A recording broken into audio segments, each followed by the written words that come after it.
Mm. Mm. Mm. Mm-hmm. Mm-hmm. Good. Good. The good idea we do this episode, and I don't like it. Do it more often. Mm-hmm. Like, we can just make it hot. What's that? You reminded you take your age medicine? No, that's my reminder to get over here to record the episode. But you are here. Have we been here an entire week eating hot dogs?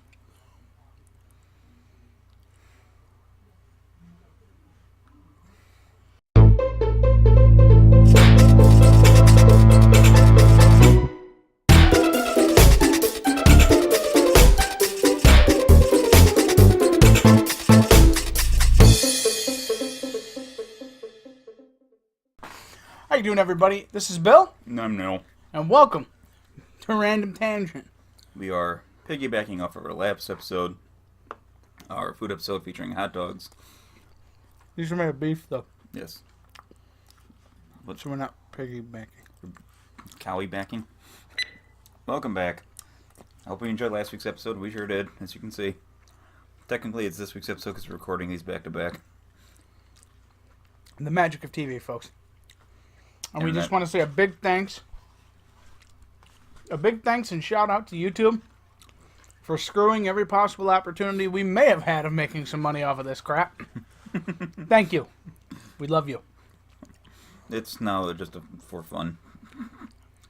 There's nothing fun about this. This jagoff's been here since 10 o'clock this morning. It's currently 3:45. I'm That sure can't he's be needing right. a napkin. We should have thought about that before we started. What are we doing for this episode? I don't fucking know. Well, let me tell you. We're eating hot dogs. We are going to be, since our last episode was a food episode with food in it, I would thought it'd be fun to tell some of our favorite personal food stories. We've had a lot of experience with food, and yeah, we're just going to be some of our favorite stories. Is that what we just decided on? I don't know, it seemed like a good idea at the time. We were focused on hot dogs, though, so we'll see how it plays out, I guess. I am using the bun as a napkin. Crazy like a fox. Maybe start with one that didn't happen, though, so. On January 5th, 1919, Boston, Massachusetts, there was a flood. It killed 21 people. There were 150 injured. Do you know what it was a flood of? I do. Wasn't beer. It's not beer. It is brown.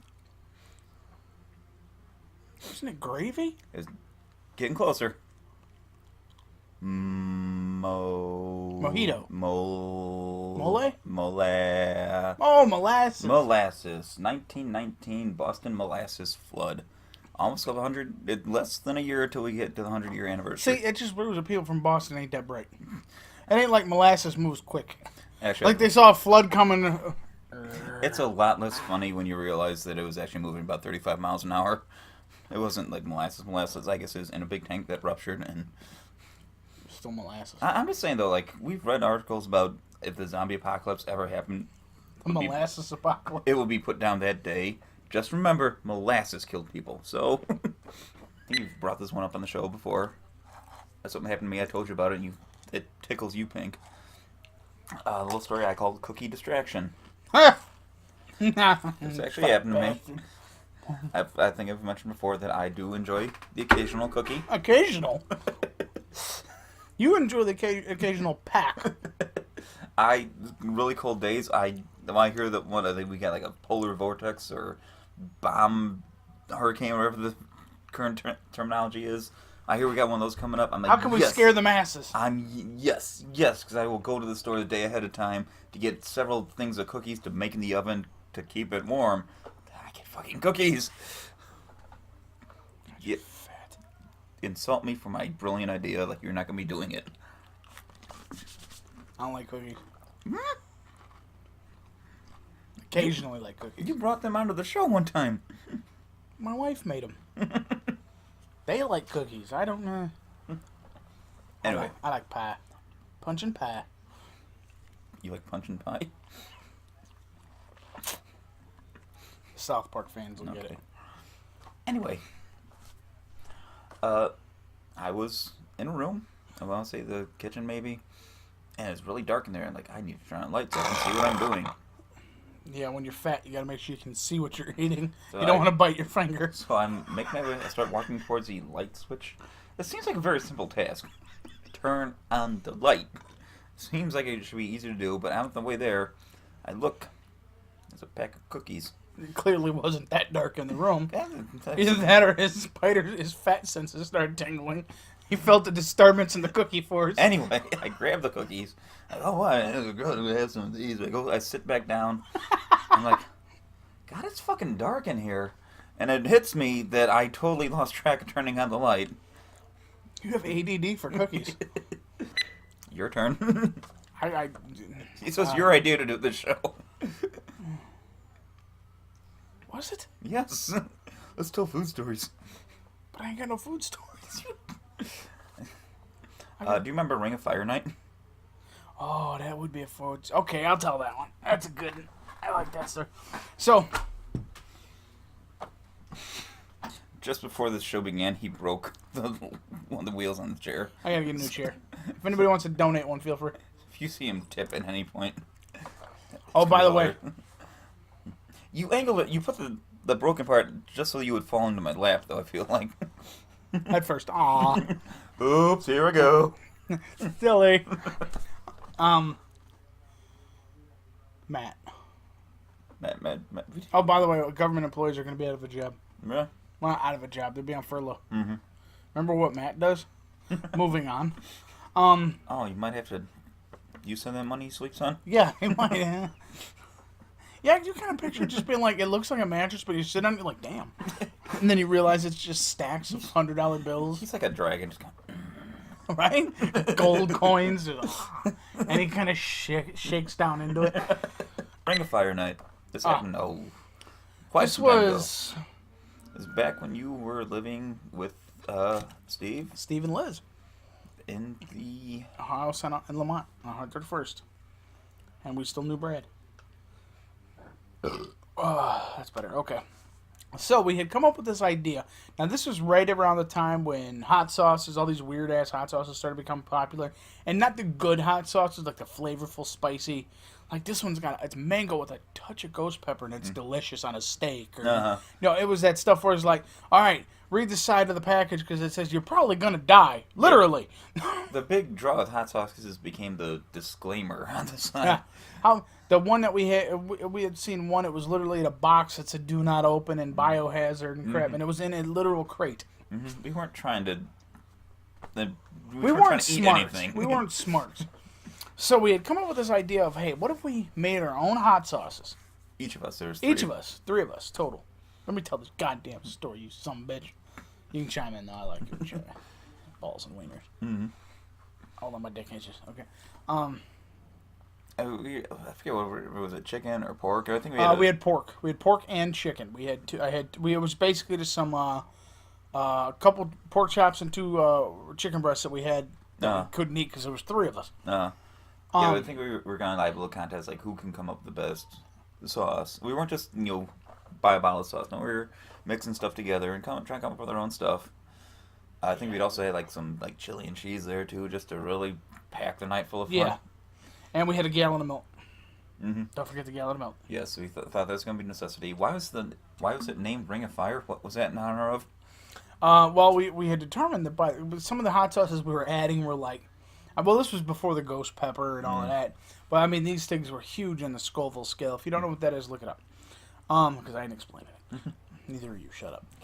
These fuckers need to work for what they watch. They probably heard about it by now. Ask Siri why she sucks. Fucking Apple.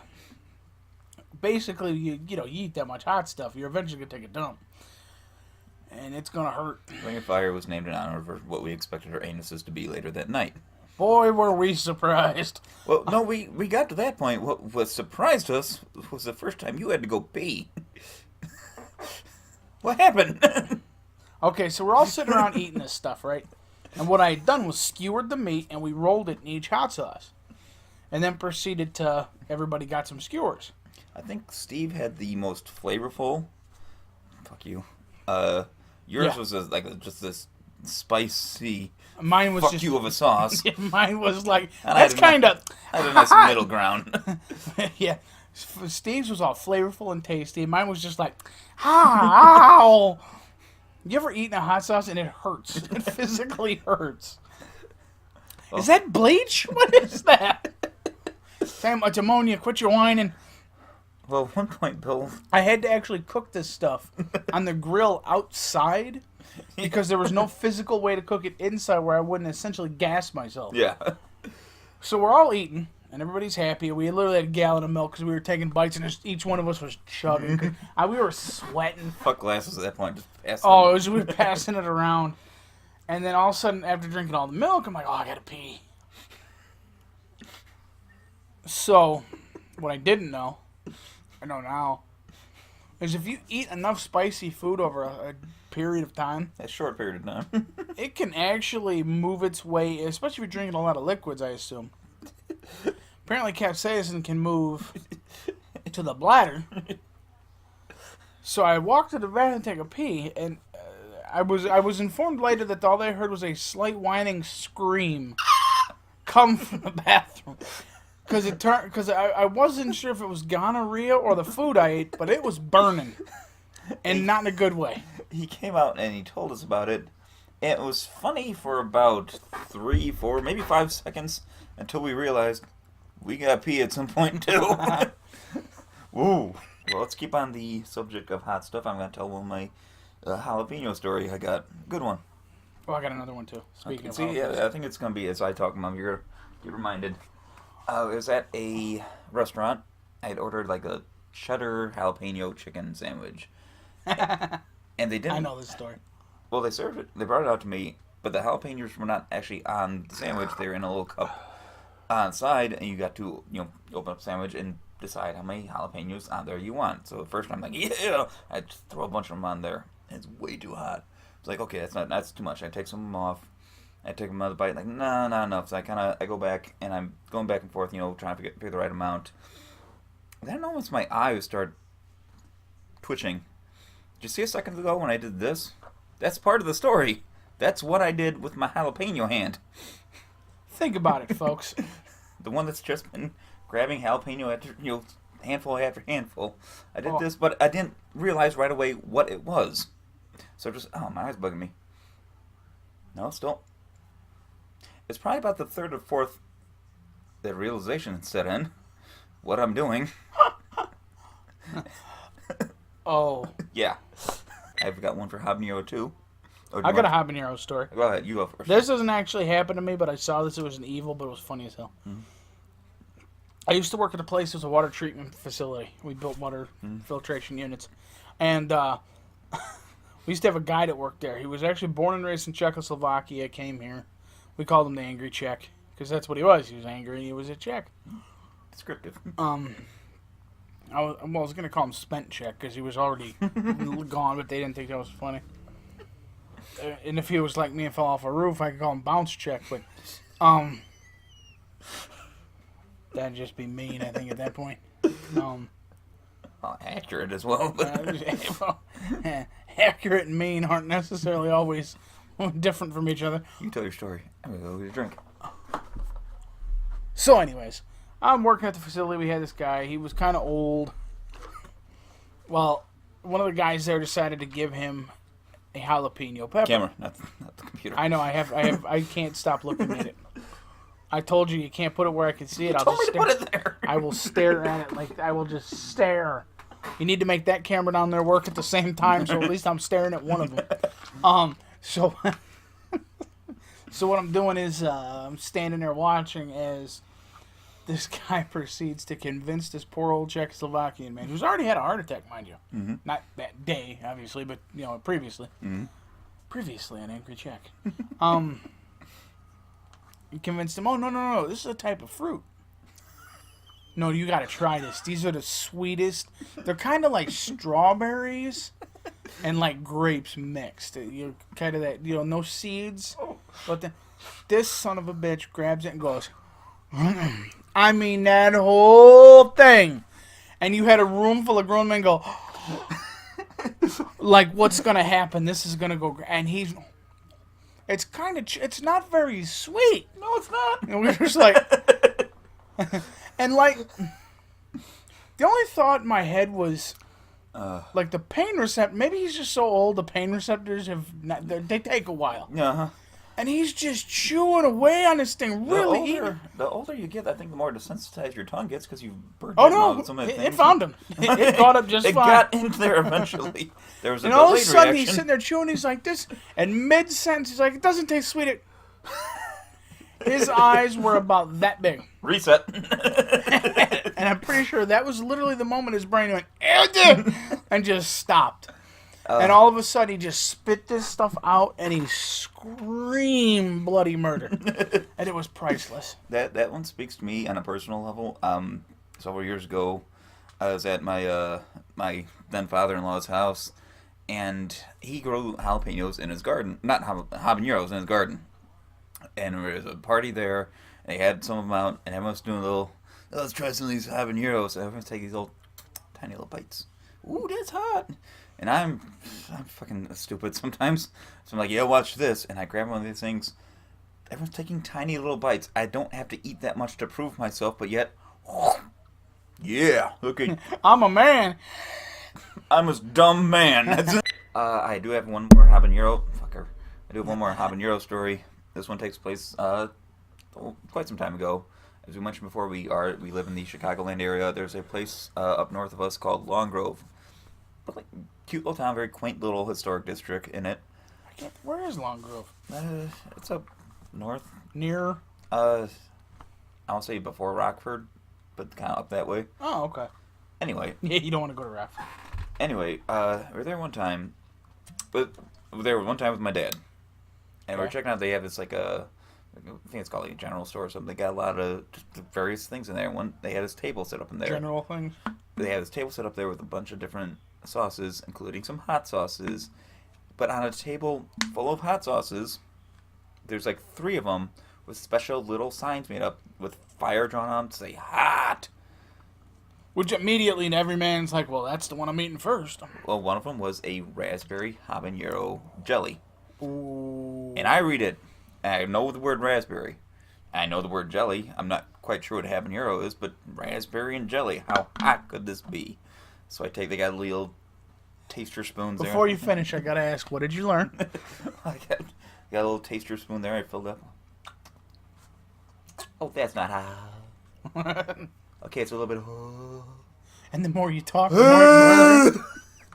Why does that sound like it'd be delicious on a biscuit? And for 10 minutes, just walking around. Looking like a dog. It can't go back in my mouth at all. No, that's. It's got to stay out here and cool. Well, fast forward several years. I was there. And you fed your daughter. No. I was there with my then girlfriend, and we were walking around there, and I find this was actually at a fest. They do several fests a year there. Pretty cool.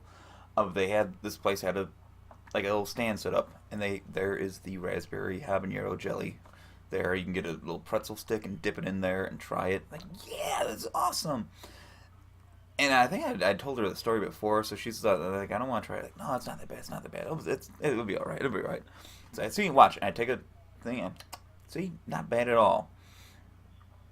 And I gotta say, my tolerance for spicy stuff was a lot greater than hers, which is like non-existent. And so but I convince her. I'm like, see, it's not bad at all. So she grabs a pretzel and she dips it in there.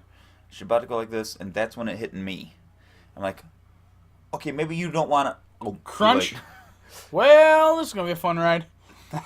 Not only was it bad as you would expect, she used to have a tongue ring. She had recently taken it out, but the hole was still there. Oh, and no. it got inside. Apparently you can burn your tongue from the inside. We learned that day. Immediate beeline to the stand. They're selling milkshakes. I bought 2, one for each of us. I didn't get a drop. So years back, with my ex-girlfriend, I went to one time her and all her friends, her dipshit friends. You ever have one of your friends like, yay, I can't wait to see those girls again? No, these are guys, girls, everything. It was just a bunch of idiots. Bunch of drunken morons. Anyways, so we all decided we're gonna go out to what is it, Mongolian barbecue? Ooh. No, not fucking ooh. I'm an idiot kid. No, Oh, ooh. okay. You didn't know what you're doing. No. You don't take a friggin' 16-year-old kid to Mongolian barbecue free roaming. you got to be there to coach him along. Yeah. So I go up there, and at the time, the one we went to, it wasn't like the one in Bolingbrook. This one had a big, long trough. Trough that ran the center of the building with tables around it, and the cook areas off to the side. So you could literally walk down, kind of like a all-you-can-eat buffet. You walk down it, and you picked your items. Yeah. So I got this brilliant idea. Now, mind you, this is back when I was 16. You know, you could eat everything and then want to go have lunch. Uh-huh. You know, like, it didn't matter. So it's like, I'm going to eat it all. I'm not sure where it's going, but it's somewhere. Yeah, I mean, I took impressive dumps back then. They're still impressive now, but I just wish it did something. Anyways, so I'm going down this thing, and I'm like, shrimp, beef, chicken, pork. What's this? I don't know. Come on. Is that a vegetable? No, sir, that's decoration. Eat this, sumbitch. I filled this plate. It was mounded. I brought it to the cook guy, and he looked at the plate, and he looked at me, and he looked at the plate. Because he knew it was going to take half the tray where they're supposed to. There's 5 guys cooking on one little heat spot. Now there's 1. Yeah. Because these idiots are like, really? All you other people, you got to wait for this fat motherfucker. So they pour this thing on, and he's mixing. There's eggs. He's cracking them. He's having all kinds of good fun with them big sticks, trying to look cool. Because, he's still a teenager, so he thinks he's awesome because he can work a stick. And he gets done, he puts this thing on a plate, and I'm pretty sure the food weighed about 58 pounds. I love when they try to get crafty with the egg. Like, then you got someone go get me another egg. Sir, can you grab me another egg? You can go get an egg. I brought you an egg. What you do with it? I dropped it. No, that sounds like your problem, not mine. Anyway. So, I proceed to get this 4-pound, 8-ounce plate. Here's your food. Thank you. And I ate every bite of it. It was all the sauces. It was everything. Everything you can get at Mongolian barbecue. Everything. I paid dearly for that. Because I've had some upset stomachs in my lifetime. That was the 3rd worst case of diarrhea I ever had. And it was not a pleasant. I actually got 2 more stories, but I'm gonna. I like that you rank your diarrhea. Is it while you're on the toilet suffering from it? Where does this fit? No, but I am actually going to tell you about number 1. This is number 4. Oh, that's number 3. Definitely number 3. I'm gonna tell you what number 1 is, though. I got this Mongolian plate. The chain that we have out by us. The rule is, you walk in there, and if you want the buffet, like they got the other stuff that they'll just make you and bring it out to the table. But if you want to go up there and do the buffet, the rule is, okay, we're gonna bring you a bowl. You go up there, fill it up. If you want more, it costs more, but we're gonna bring you one for now. At this point in our lives, we're just like, no, you leave other bowls now. You're just gonna piss us off if you make us wait for more bowls. But you get some of the younger kids in there who maybe this is their big treat. They have enough money to get one of these, and I love watching them walk up to the thing because it's stacked up yay high. I will never. I was amazed I could afford this. This is gonna go great with that glass of water I got waiting at the table. And I got an ice cube in there. Yes. So the second Mongolian barbecue story. Now this is more current. This is probably about a year ago. Matt was involved in this one. That's why I have to bring this one up, because this involves the fried fun. Our reluctant third person on the show. Yeah, he's actually a silent partner. What I mean by that is we know him, he's our friend, and he wishes we'd be silent about it. But we had gone to Mongolian barbecue, and we sit down, and they do, you want a bowl or 2 bowls? Bring me 1 bowl, we'll deal with it later. I'm going to bring you 1 bowl now. No, you will bring me more bowls. Trust me. Bring me another bowl later. No, you won't. You bring it up here, you'll stack 5 up, we'll work from there. I'm going to take this bowl to the buffet. When I get back, there better be a stack. How many would you like? I said a stack. It's more than 3, but less than 7. Trust me, they're not going to go to waste. Don't worry, they'll all be dirty when I'm done. Part of one will have vomit in it, but it's... So anyways, we go up there, and these days I can't eat like I used to eat. I still do a pretty good job, but if I eat too much, I just pay for it. So it's kind of like, you got to be limited. So we go up there and I mound this thing up. I had this really nice little steak with some eggs and all the vegetables. Oh, it was delicious. If you pick carefully enough, you can actually just go there and make breakfast. Oh yeah. You got some ham there, get some eggs. I just want the ham and eggs. Smack! You dropped an egg, didn't you bastard? So we get done. We have the food. We have everything. And I mean, me and Matt are just. You know, at that point you've eaten so much that your heart's actually beating faster because it's being pushed against by your stomach. Your lungs no longer take in air. You're breathing gravy. Like it's. And we're so good. Then the lady comes over and says those words. Those words I'll never forget. Oh. She says, "Guys, like try some dessert?" Fucking no. I mean, give me the menu, but no. So she goes. So then she goes. No. She goes. Oh, we don't have a menu. We have just a couple specials. What? Fuck. Oh, we got fried peanut butter and jelly Oreos. Oh. And then me and Matt are just like, no, yes. So she comes back and lays down this tray. Upon this tray is 4 fried Oreos. Peanut butter. Mm-hmm. And then you have a sauce of chocolatey goodness and a sauce of raspberry for dipping of fried Oreos. Which already right there, it's just like, well, I'm putting my nipples in it because that's where it has to happen. I'm getting a chubby. Right? So we grabbed the Oreo. Now, mind you, by this point we were so full, I'm seeing steak floating past my eyes. Like, I can't eat this, but it smells so horribly good. It's going in there somewhere. I'm not sure where. It's going to be a lump in my elbow or something. I'm shoving this sumbitch down. So I dip it to try for right into the raspberry, and I take a bite. A tear rolls down my face, and I'm not sure if it's a tear of joy or my heart stopping, but something is happening. And he stuffed this in, and it's just so disgusting. You ever eat so much that you're still eating because you're fat, but you're like it tastes horrible because you've eaten so much? That's where we had reached. So we're eating like these are fucking awful. I don't want any more. And Matt's like, fuck you. We ordered them. We're eating them 2 and 2. Let's do this. Like, he's coaching me. Like, come on, man. You got this. And Matt's a big fat fuck, too. So, he doesn't. So, he goes in for the second one. And even he's just like, I'm not hungry. I'm totally stuffed. I just don't want it to exist anymore. I just want this to be gone. So that I go for the second one. And it takes me like 10 minutes to eat one Oreo.